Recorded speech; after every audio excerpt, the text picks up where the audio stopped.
This week on the Steel Report. We extended the lake about 400 feet long of skiable lake, so that gives us the opportunity to put on larger shows, larger acts, and bring larger teams from other regions to the Cedar Valley. Well, Waterhawks Ski Team is expanding Eagle Lake and looking for more skiers. And our program begins right now. Now from KWWL, this is the Steel Report. Go Hawks!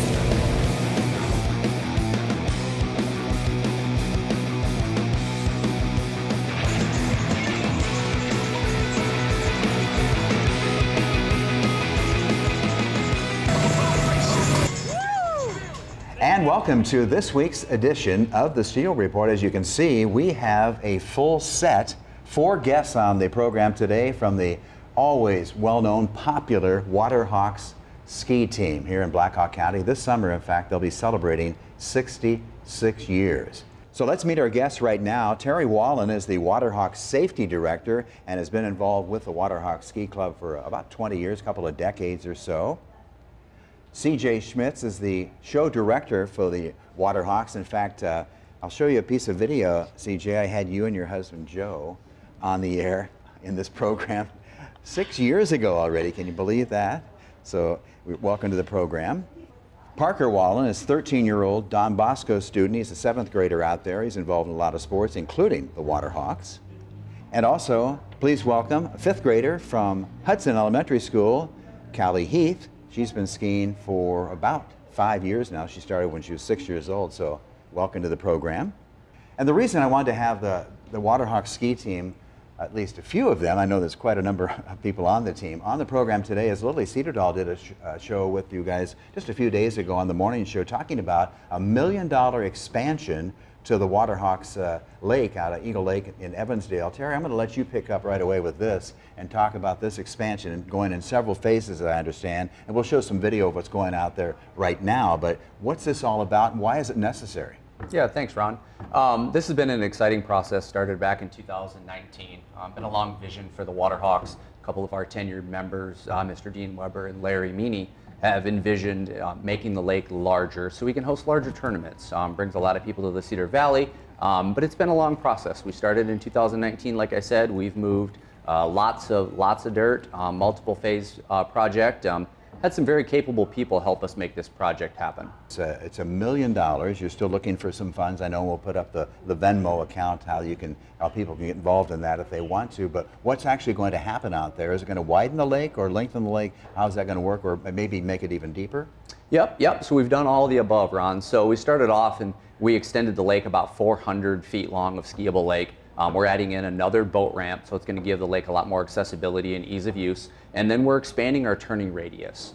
So we are about 90 feet from shoreline to shoreline, which is very narrow for larger teams with our skiing acts. So at the end of our expansion, once we get through all of our phases, we'll be about 275 foot in skiing turning radius for boats. So that gives us the opportunity to put on larger shows, larger acts, and bring larger teams from other regions to the Cedar Valley. And CJ, you're an excellent skier. I've had a chance to see you ski with your husband, and this is something that Terry's talking about that really is necessary. The turning is really important in a ski show, isn't it? So why don't you talk a little bit why you think this is going to be, particularly from the safety standpoint and for enhancing the shows too. So basically teams, so our team is a little bit smaller this year, but you have I would throw out Mad City and Rock Aqua Jays. Those are like the bigger teams that a lot of us all look up to. And they're running on the water, roughly 100 people on the water at one time. Wow. And so when you think of that, you want to be able to have a boat or multiple boats, like 5 boats in a show, to be able to use the entire lake. So expanding this and widening it is one, very safety conscious, like it helps us be able to keep the boat in the depth of water that it needs. And then plus it helps us be able to have the multiple boat show that people want, and especially the bigger teams. Yeah, because you have not only the performances that you have usually on Sunday nights out at Eagle Lake, you also host several tournaments, right? So I mean, this is really important to for not only your team, but for the teams coming in to see Eagle Lake, right? Absolutely. So, and you've been talking about this for how long, Terry, do you think? Oh, this has been an envision for a long period of time with Dean and Larry. but we started actually moving dirt in 2019. Wow. You started skiing, how old were you, did you say, and what do you enjoy about it? I would say I started skiing around 6, 7 years old. My favorite act would be barefooting by far. Yeah, barefooting for sure. It's where you're skiing on the water, just feet, no skis, and that would definitely be my favorite act. Well, that sounds like something I could really do easily. That's really difficult. What's the hardest part about that, barefoot skiing? The hardest part about barefoot skiing is working up the courage to get to high speeds for me, and just being able to push through the higher speeds that I need to go to make it successful in the show. Oh, that's fantastic. Yeah, that's a real talent, no doubt about that. All right, Callie, how about you? Tell me again when you started skiing, and what do you like about it? I started skiing when I was about 6, and my favorite part about it is climbing pyramids, because sometimes my friend Cora is standing on top of me, and sometimes I go to the top of the pyramids. Well, that's interesting. At the top of the pyramid, to me, that looks like a kind of a scary place. And I want to ask CJ, how do you build those pyramids? And we got a lot of great video from the shows, but how do they do that? I mean, how big is your biggest pyramid? So our biggest pyramid that the Waterhawks have done is a 5-tier. So I usually try and base it off of like tiers or like stories, like in a building. Mm-hmm. I usually try and base that off. So if you think of a 4-tier, it's probably 2 stories high. 5-tier, maybe 3 stories high. That'd be the top girl. So in order to climb and build this pyramid, 1, it's teamwork, 100% teamwork. And 2, you have to have the knowledge of knowing, like I tell the girls, your rope is your best friend. Mm-hmm. So when you have this rope and it's like a braid, like you think of a girl's hair and braid, it's literally a braid, and you're holding on to it, and then it's a 3-step process, and you are literally opposite foot, opposite hand is how we tell the girls when we do it. So we'll start on the shoulders, and then we'll all totem, like stand up on the guy's shoulders, and then some girls will cross over and holding on to each other, or they will go straight up where they do the opposite hand, opposite foot, and then basically you just make sure your best friend, i.e. rope, is very tight the entire time, and you go up and come down. We heard CJ talk about the pyramid. What's the most difficult? Are you at the top of the pyramid or near the top? Why don't you talk a little bit about that, how difficult that is for you? Sometimes when I go to the top, it's kind of difficult because it's really high up, and it's hard to climb down when you're doing it for the first time, but once you get more used to it, it's easier. And when Cora is on top of me, she is normally like scared to do it, but I always tell her to breathe and that she'll be fine. There truly is a lot of things that happen on that pyramid, and I think for me personally, I push them way more than maybe I should, and I always tell the parents to make sure they let me know if I'm pushing too far. But they actually, going to the top is something that you have to be fearless at. And fearless, that's a great word. Fearless, yeah. Absolutely fearless, and they definitely are. And when you hear them up there, it's one of the big things. And even I have the girls too that tell me, they're like, all right, let's breathe, 1, 2, 3, breathe. And it's like, all right, cool. I think Joe's pretty fearless too, isn't he? Wouldn't you say? I don't know, is that his age? He might be getting a little less. No, I'm just kidding. We get wiser when we get older. You probably realize this, Parker and Callie, you're getting instruction from a former professional water skier here in CJ. So, and Terry, you mentioned a lot of former Waterhawk skiers have gone on to ski professionally, right? That is correct. Yeah, the Waterhawks have had about 20 people go ski professionally. Some have came back, like CJ and Joe, and others have moved on to Florida, California, and things of that nature. But you know, the Waterhawks have won several national titles. You were talking about the larger teams, but as far as quality of teams, the Waterhawks are right there at the top, aren't they? We like to think so. You can brag, that's okay. I mean, really, you've had national recognition as long as I can remember. I mean, even going back when I was sports director, yeah, and they did the shows down on the river, you know. So. Oh yeah. So I mean, the Waterhawks have the highest we've ever placed at a national tournament is 6th, and every year we're hoping to beat that number. But I mean, when your number fluctuates up and down with people doing what they want to do, passions and all that stuff, and so every year we're reaching to beat that record. But we do get to go to D1 almost every year to try and be with the top 14 teams of the nation. But for regionals, we've also won regionals, Midwest regionals, excuse me, multiple times. That's something that we strive for as well. And it's just something that I think that we all love to do and try and put our efforts towards to, that competition level or that highest point of competition. So that's something that we're aiming for. And this year we're aiming for higher than what we did last year. And we still have like a newish team with newer members or young members. So we're learning, they're learning, we're all learning our new spots. And we're just trying to beat that and kind of continue to grow as a team and grow as individuals as well.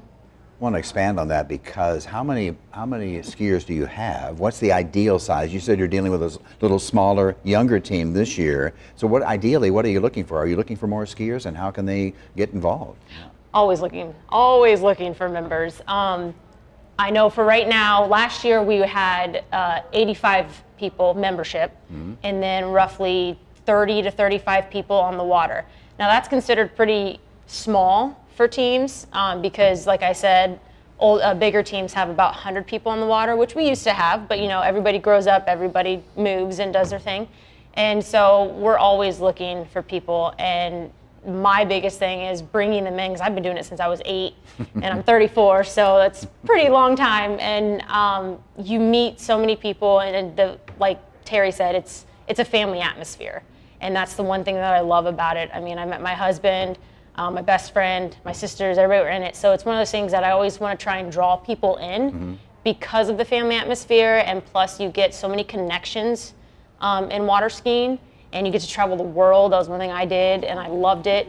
And it's just one of those things. So I always try and tell people it's a very small knit group, and it's something that a lot of people don't do.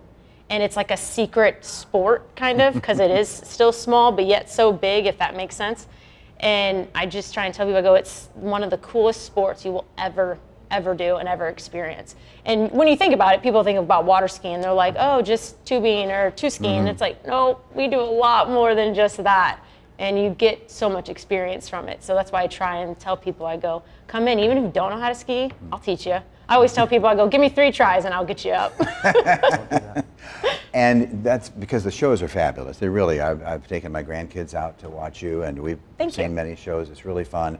How long will the skiers stay with you? What's the average length, do you think? And you have some old timers that have been around probably for a long time, but what's the normal length?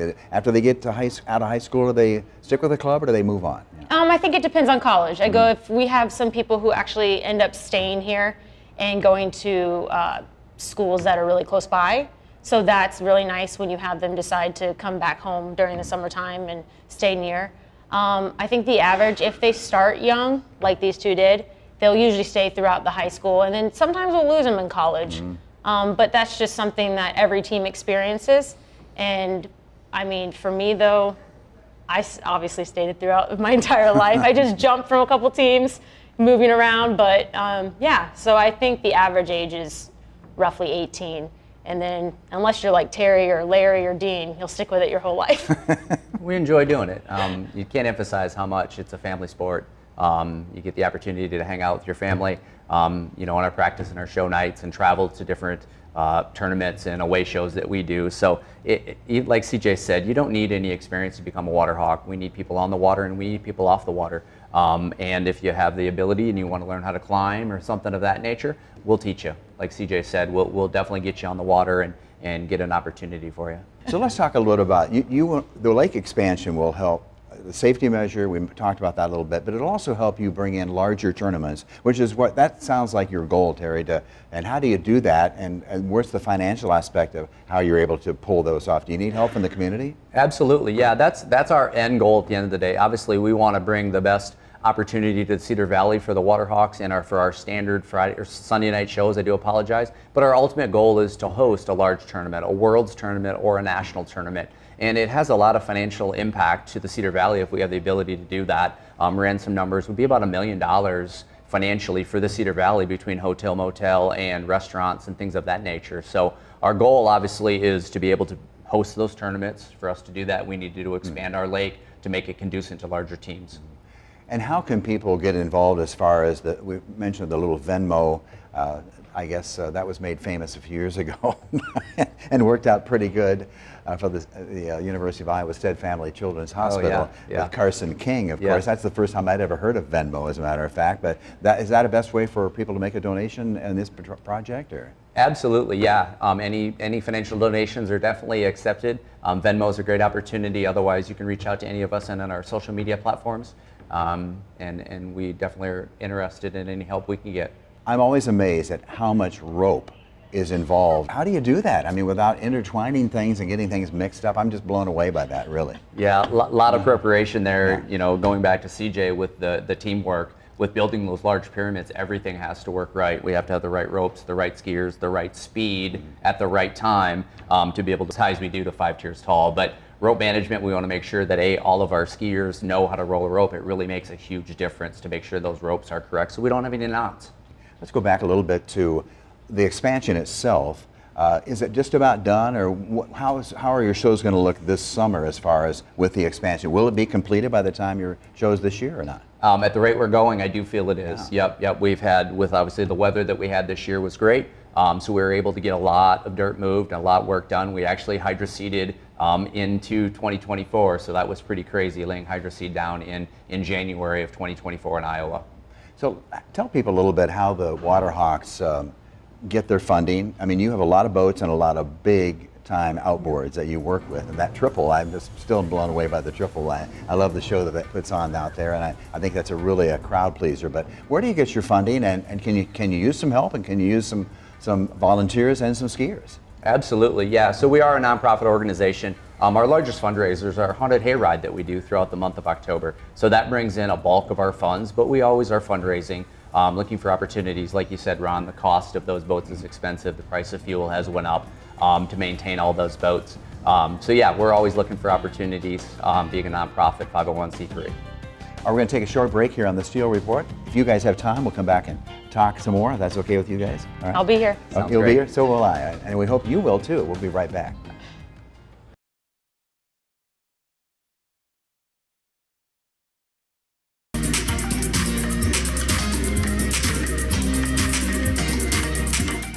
And welcome back to this week's edition of the Steel Report. My guests are from the popular and well-known Waterhawks Ski Team based at the Eagle Lake in Evansdale, undergoing, as we mentioned in the first segment, $1 million expansion out there. And Terry, one of the things I wanted to ask you real quickly is about the history of the club. It used to do the shows down on the Cedar River years ago, and I've got some old pictures here from some of those days from the previous show that we did about 6 years ago already. But what's going on right now? What do you need most? What's your club need? What does your Waterhawks Ski Team need right now from the community?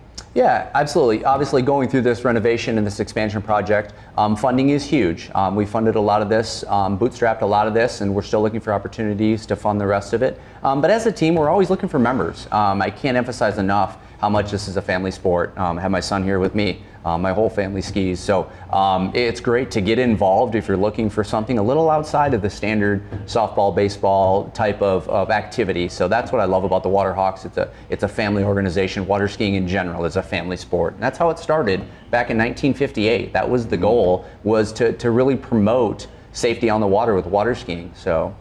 And Parker, you're standing next to your dad here. And again, when you look forward to the Waterhawks, what do you tell your friends? Do you say, hey, can you want to get involved in water skiing? Or how do you kind of recruit some of the younger members to your ski team? I do my best to talk to them, like, hey, check with your parents, see if it's a sport you might want to get into. A lot of them are involved in the baseball aspect of things. That runs at the exact same time as water skiing does. Same practices or the same days as ours and shows and everything. So it's really hard to get people to do it. Yeah, it's just a really difficult thing to do for people my age just because of baseball and other sports. Yeah, so in addition to barefoot skiing, what do you like to do on the water? What are your other favorites? My other favorite things to do on the water would be jumping off the water, like performing on stage, talking on stage, that kind of stuff. Yeah. Well, my job is going to be up for grabs here pretty soon, so keep that in mind, okay? I will. So can I add something to it? Absolutely. So last year at Midwest Regionals, we hosted, and there is a prestigious award that is giving out that's given out, and it's called the Energizer Award, and it's by one of the main judges that heads up the tournaments. And our very own Parker actually ended up winning that for his acting and comedy all on the stage. So we're very proud of him for that one. Well, that's fantastic. Congratulations on that. Yeah, because all through your shows, you have commentary and music going on nonstop. Yes. That's fantastic. So, Callie, do you like that aspect of it? And you love to ski, obviously. Do you think you'll stick with it all the way through, say, through high school? Probably, yeah. And what do you like most about it again? What do you think? What do you think? The family aspect of it, the friendship. What do you think attracts you most to the Waterhawks? My mom used to do it when she was little, and she thought that when I started doing it when I was littler, I would keep doing it as long as possible. Yeah, Callie, there's your mom there on the right, along with Marilyn Schmitz, our good friend, who is actually the president of the Waterhawks Ski Team. So we appreciate all that you guys do too. So Callie, it's nice to have your mom here in the studio with us here today. But you know, you've picked up a lot of friendships, haven't you, over the years being involved in the Waterhawks? What has that meant to you? That I am really enjoying the ski team because I have good friends out there that play with me and are encouraging me to do more things that they do. So every year you have a theme for the season. So what's the theme going to be this year? So the theme this year, which I'm really excited about, and I actually had a couple college kids come to me on our team and ask me for it. It's Space Jam Ski Trilogy, and and it's not the LeBron version, sorry LeBron, but it is the MJ, Michael Jordan version. It kind of it's going to go off of that one. So spoiler alert, if you haven't seen it, at the end of the movie, there's this space alien that's really bad. He gets shoved into a rocket ship and he gets thrown out into space. So basically, we're going to take from that point to where he ends up crash landing in the Waterhawks section, and he wants revenge. And unfortunately, we don't have MJ because he's retired and doing his own thing, but we have P-Money, or Parker, to help us, you know, protect the Waterhawks and the Looney Tunes and the aliens. So I think you need to be there to see this, though, don't Yes, you? It sounds like you absolutely. probably want to be there to find out exactly what that. When are your first shows? Will they start in May usually? Are they that early or? They'll start in June this year. June, June okay. 2nd is a Sunday, so we changed them from Fridays to Sunday. At 6 p.m. is our main show. 5 p.m. is our pre-show. So the pre-show is what you get to see. The kids get to learn. Yeah. So they kind of get to put on their own little show. So yeah. But actually, the June 2nd will be the first show, but you get started in March, kind of a meet the skiers type of thing where people can come to St. Mary's School, Don Bosco, right? St. Mary's Hall. And what's that all about then? Yeah. So we usually do dry land. Dry land is more or less of putting ropes to a pillar, and we try and basically, I always say, get the rust off. And we climb, we teach people how to do new tricks or whatever the case may be. We'll go over dances, we'll teach people how to dance. We'll do skits if I have them ready. There's a lot of things there, but we also do where you can meet the team. You can, if you're a new member, you're interested, you can definitely come and we'll be able to give you the information packets on about what we're about and just be able to welcome you, and you get to meet the team and get to meet, you know, the special people behind the scenes and all that stuff. So That's March 10th. March 10th is going to be our Fantastic. first dry land. Yep. Wow. So you're practicing not in the water. You're going to be outside of the water for a while before you have a chance to Oh get yeah. in. Yeah. Got to wait for that ice to thaw. So Parker, March 10th, you'll be there, I assume. So what would you like to say to people about the possibility of meeting the team? It's a great family team. Like, you will, if you come and meet us all and hang out with us, you'll find out how much of a family sport this is and how you can, like, your family can join with our family. And like, even if you're not related, the Waterhawks is all one big family. So you'll be a part of that family the minute you walk in that door. And I would just love for anyone to come meet us and hang out with us and join our family. So once again, the expansion, Terry, you hope to have it done in time for this year's season. So a lot of work to go, but we really appreciate you guys taking the time to come in here. And hope you have a really great Waterhawks ski season, as I know you will, because you always do, right? Thank you. Thanks a Absolutely. lot. Thanks, Ron. And you guys are terrific. Thanks a lot. I really appreciate it. All right, more on the Steel Report in just a moment.